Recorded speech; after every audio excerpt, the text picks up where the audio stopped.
untuk pembahasan ketiga, yaitu entitas dan atribut. Entitas adalah informasi yang harus dilacak, dan entitas adalah nama hal-hal yang dapat Anda cantumkan, atau biasanya dalam bentuk kata benda, seperti employee dan departemen. Contohnya, District Hotel Manager Sharon Ferguson ingin mengelola informasi yang disimpan perusahaan tentang hotel, tamu, dan kamar. Sharon bertanggung jawab atas beberapa hotel di berbagai lokasi. Ia ingin mengetahui kamar apa yang ia miliki di setiap hotel dan berapa harga untuk setiap kamar. Ia juga ingin mengetahui kamar mana yang telah direservasi untuk tanggal tertentu oleh tamu. Yaitu entitasnya ada guest, room, reservation, dan hotel. Lebih singkatnya, yang lebih mudah kita pahami, entitas itu seperti sebuah himpunan.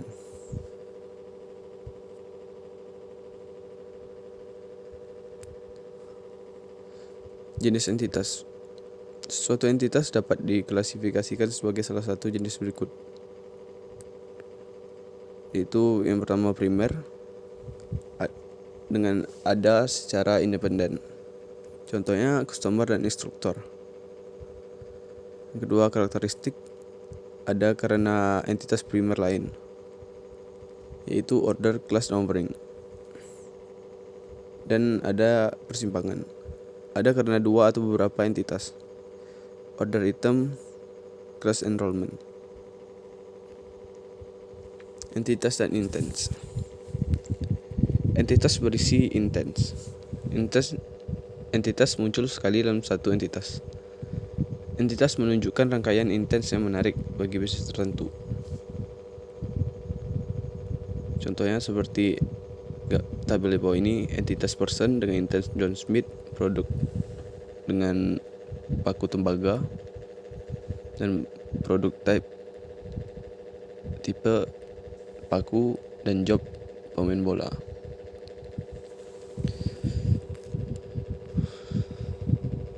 Jadi bisa kita simpulkan di sini dengan cara yang lebih mudah. Entitas itu adalah sebuah himpunan, misalnya himpunan A, dan entitas itu adalah isi dari himpunan tersebut.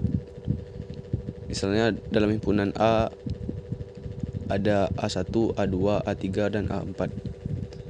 Himpunan A sebagai entitas dan A1, A2, A3, A4 tersebut sebagai intens. Terus ada atribut. Atribut menggambarkan entitas dan merupakan informasi khusus yang harus diketahui.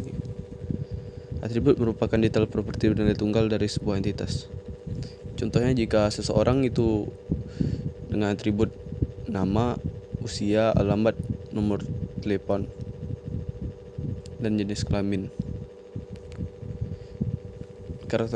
Karakteristik atribut ditunjukkan di dalam kotak entitas pada RD.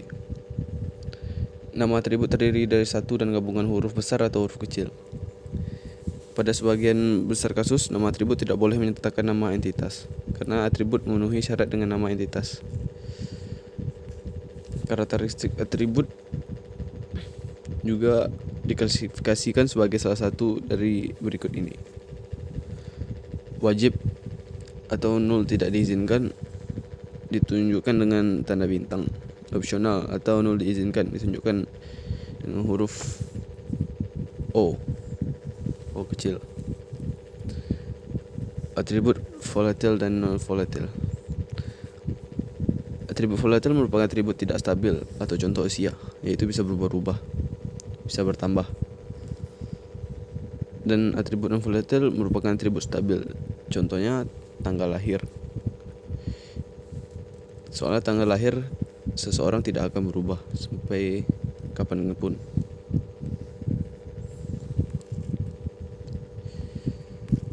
Atribut wajib dan opsional. Atribut wajib harus memiliki nilai. Atribut opsional mungkin tidak memiliki nilai dan bisa kosong atau nol. Contohnya seperti ini, ID dan nama depan itu atribut wajib, nama tengah dan tanggal lahir itu opsional. Atribut tunggal dan komposit. Atribut atom atau tunggal merupakan atribut yang tidak dapat menjadi subkomponen. Atribut komposit adalah atribut yang dapat dibagi menjadi bagian-bagian yang lebih kecil, yang menunjukkan atribut dasar dengan makna yang independen. Contohnya seperti nama itu atribut komposit, bisa dibagi lagi menjadi nama depan, nama tengah, dan nama belakang. Dan ID itu atribut tunggal, sebab tidak bisa dibagi-bagi lagi. Atribut nilai tunggal dan multinilai. Atribut nilai tunggal dapat dimiliki satu nilai pada interest waktu tertentu. Contoh nama belakang siswa. Atribut multinilai dapat memiliki lebih dari satu nilai dalam satu waktu. Contoh alamat.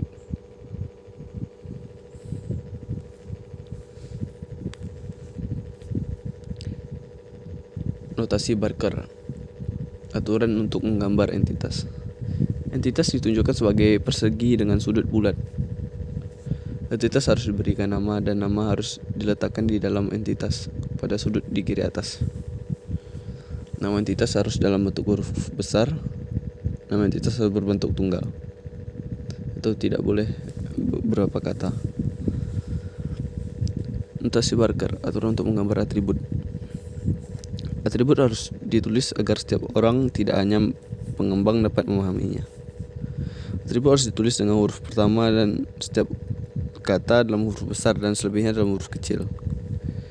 Simbol yang menunjukkan jenis atribut harus ditempatkan di samping setiap atribut. Contoh yaitu simbol bintang atau simbol wajib dan simbol O kecil untuk opsional dan simbol pagar untuk unique ID. Notasi Barker atau aturan untuk menggambar hubungan. Hubungan bisa terjadi antara maksimal dua entitas. Hubungan bisa terjadi pada entitas yang sama atau berulang. Sebuah hubungan memiliki dua perspektif atau dua sudut pandang. Kedua perspektif hubungan harus diberi label, seperti contoh di bawah ini. Employee bekerja di departemen tertentu dan departemen berisi seorang employee. Notasi Boltzmann. Entitas dinyatakan dengan kotak, atribut, garis, hubungan. Notasi teknik informasi. Seperti gambar di bawah ini. Dengan gambar 0 atau lebih, 0 atau 1, 1 atau lebih, atau hanya 1. Untuk notasi model data bisa dilihat di dalam tabel. Ada notasi Barker, Boltzmann, dan teknik informasi. Notasinya ada 0 atau 1, hanya 1, 0 atau lebih, 1 atau lebih, dengan primary key atau unique key.